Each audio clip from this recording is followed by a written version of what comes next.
Jadi, latar belakang kita membuat sistem otomatis menggunakan microcontroller ESP32 dengan platform website, yaitu yang pertama adalah dalam era digital, kemampanan rumah semakin vital dengan inovasi terkini berupa sistem otomatis kunci pintu menggunakan microcontroller ESP32 dan platform website.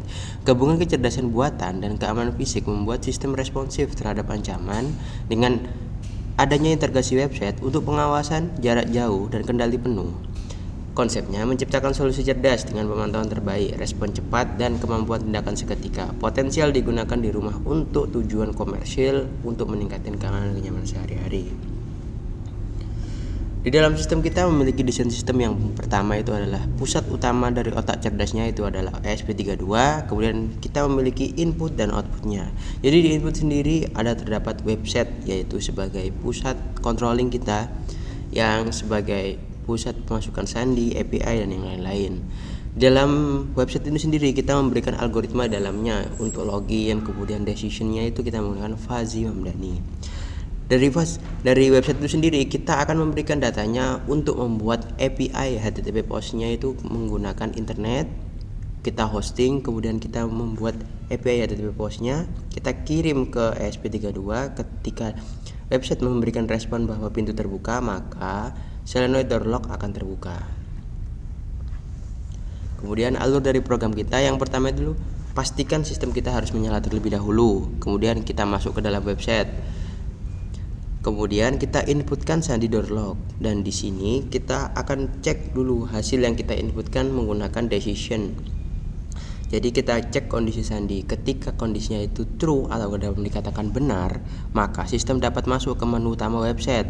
Kemudian kita masuk ke bagian control panel, kita klik button buka kunci, kemudian solenoid door lock akan terbuka dan data akan terrecord. Namun ketika kita salah menginput sandi, kita tidak dapat masuk ke sistem website. Kemudian kita akan diberikan peringatan bahwa kita gagal masuk ke terhadap website. Kemudian solenoid door lock akan tetap terkunci. Dalam sistem kita memiliki beberapa kelebihan. Yang pertama adalah sistem memberikan pengguna kemampuan untuk mengendalikan pintu dari jarak jauh melalui internet, meningkatkan fleksibilitas penggunanya. Jadi sistem kita memberikan website agar user dapat memantau keadaan rumah dari jarak jauh. Kemudian log aktivitas memberikan transparansi dan memungkinkan pemantauan aktivitas pengguna secara efektif. Karena kita memberikan sistem atau fitur yaitu record data atau riwayat masuk log entry-nya itu, nanti kita bisa lihat jam berapa, tanggal berapa, dan siapa yang akan masuk dalam situ. Jadi kita mengetahui trafficnya gitu. Kemudian implementasi enkripsi dan autentikasi yang kuat meningkatkan keamanan sistem secara keseluruhan.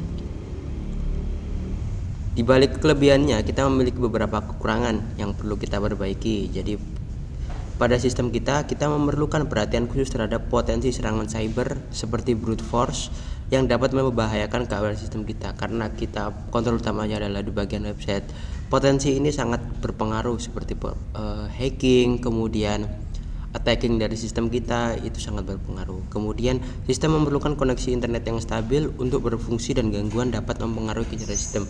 Karena kita berbasis Internet of Things, jadi terhadap listrik, kemudian koneksi internet itu sangat diperlukan agar sistem kita dapat bekerja secara optimal dan sesuai dengan tujuan dan masing-masingnya. Kesimpulannya, sistem kita dapat terintegrasi dengan baik dan keamanan fisiknya dapat memberikan hasil yang maksimal, dan algoritma Fuzzy Mamdani memberikan keputusan adaptif dan pemantauan aktivitas lebih efektif. Meskipun fleksibilitas dan aman perlu diperhatikan khusus terhadap resiko serangan cyber dan ketergantungan pada koneksi internet.